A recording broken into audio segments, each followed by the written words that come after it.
uvek od nečeg nepoznatog. Strah od nepoznatog je prirodan. Čak su radili neka istraživanja psihološka, nije ni važno, da ne zalazimo sada u tu temu, uglavnom ljudi se plaše nepoznatog. Strah od Kine je prirodan, 1,5 milijardu ljudi poješće nas, ono neće ni da nas primete, otprilike tako ljudi razmišljaju. To možda se i desi za 50 godina, ali neće se desiti za 10-20 godina, nama je trenutno najveća pretnja, dolazi sa zapada nama, koji hoće da nas preumi i da nam potpuno dezintegriše državu. Znači mi dok ne izađemo iz te vrste opasnosti, mi nemamo potrebu da zaziremo od Kine, jer to je kao ide voz prema vama 200 na sat, a vi razmišljate šta ako iza voza naiđe voz koji će ići 300 na sat. Znate, prvo se skloniš od ovog voza, znači mi prvo treba da imamo sad kako preživimo ovaj nasrtaj zapada na naše nacionalne interese i naša nacionalna prava koje je počeo, pa traje on odavno, oni nas vide ovde kao male Ruse i to je sve u suštini deo sukoba šire geopolitičkog između Britanije, odnosno anglosaksonaca sa jedne i Rusa sa druge strane i mi smo ovde, oni nas vide kao ruskog igrača i zbog toga nas sabotiraju tokom cele istorije. Ali sada najviše tokom 90-ih se to ispoljilo u ovom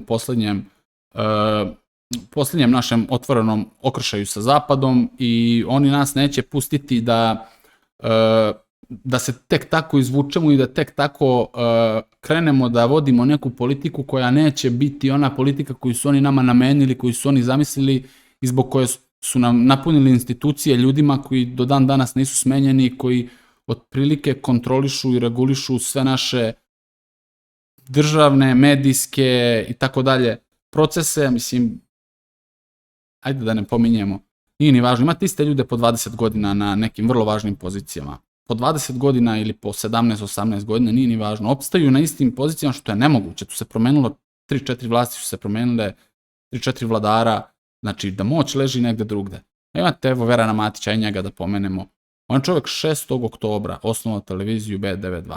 Dan nakon državnog udara, da li je bilo osnova, nećemo da ulazimo u to, sada deo naroda misli da jeste, deo da nije, ali on je 6. oktobra, kako si ti imao sve spremno, a 99. je ona, ili 98. na ono MTV Awards kada je bilo, on je prvi nosio majicu Otpora i tako dalje, znači on je u Stratforu izašlo da je saradnik Stratforov, izašlo u Wikileaksu u stvari, tako da on je čovjek danas izaslanik našeg predsjednika bio u Vukovaru gdje je kleknuo na sopstvenu inicijativu pred spomenikom hrvatskim braniteljima. Niko nikada nije kleknuo u Jasenovcu iz Hrvatske, kao što znate.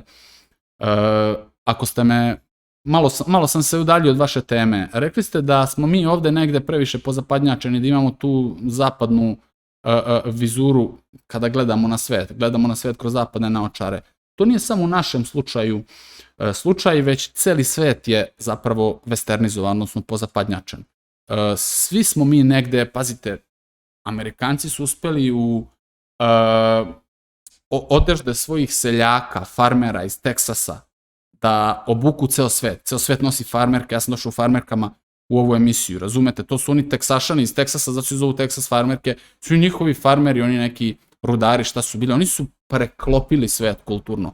I to traje do dana današnjeg. Ima ogromne kulturne resurse, oni imaju, naravno nadovezali su se na Pax Britanniku, na britansku kolonijalnu upravu koja je pustila korenje po celom svetu i koja je u suštini začetak te cele priče. Francuzi su probali to da urade, znate ono čuveno lingua franca, kao francuski je i dan danas jezik diplomatske jeste komunikacije, Francuzi su probali to da urade i oni imaju ogroman kompleks sad od Engleza, jer oni nisu uspeli u suštini u tome u čemu su Englezi uspeli.